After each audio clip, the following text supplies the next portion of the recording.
Hello, everyone, and welcome to another edition of Contagion. My name is John Parkinson, and I'm the senior editor. Joining us today is Dr. Howard Koh.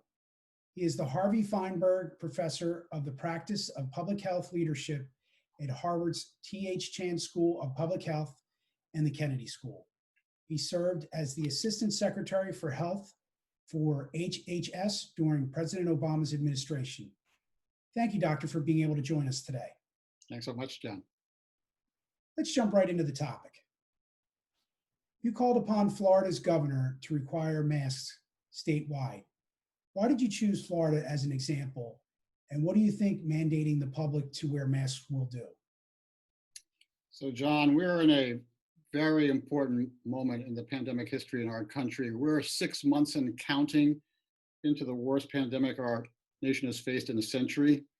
And unfortunately, all the trends are going the wrong way. While so many other countries around the world have gotten to the other side of the crisis, we haven't in the US.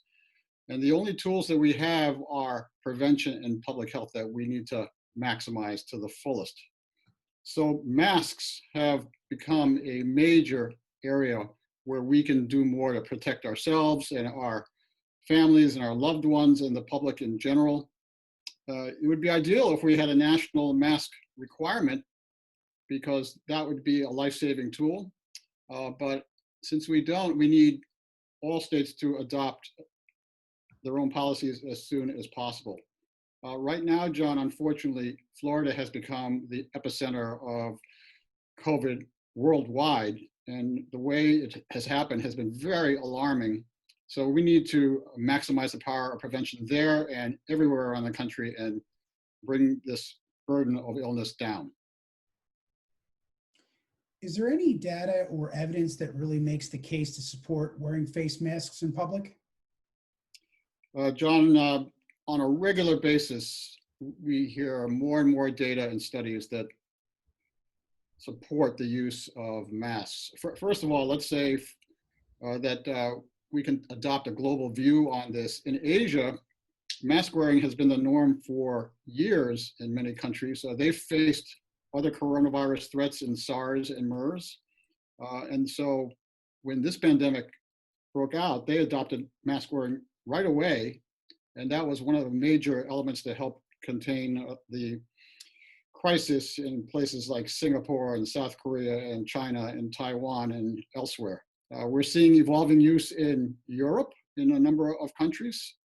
And then in terms of the science, there was a very important meta-analysis in Lancet about 6 weeks ago. It had a aggregate collection of about 170 studies looking at this issue and concluded that mask wearing would be beneficial.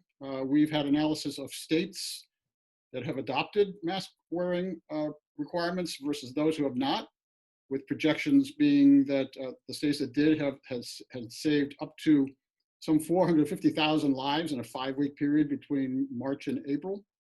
We have seen projections from the University of Washington saying that some 45,000 lives could be averted by November 1st if 95% of people wore masks.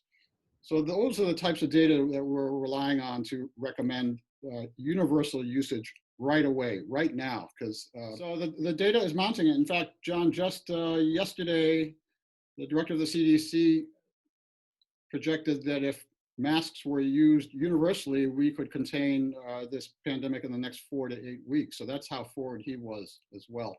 So the scientific data has really converged on this, and I think this has got to be the way to go. John, I also like to remind my audience is the obvious is that there is no cure for COVID. The best cure is prevention. We don't have a COVID vaccine. So until the FDA approves one, masks are the best vaccine that we have. Absolutely. And why do you think, Doctor, that people and public leaders are reluctant to follow this advice? Well, some people view it as a restriction of freedom, which I find ironic because, if anything, masks boost freedom. If you wear a mask, you're protecting yourself to some degree, but more importantly, you're protecting your friends and your family and the people you love, the people around you. And if you wear masks, you gain freedom against danger, against infection, against hospitalization. It gives you the ability to go outside and interact with the public and visit businesses and help them get back on their feet. So if anything, masks are a form of helping society return to as normal as possible.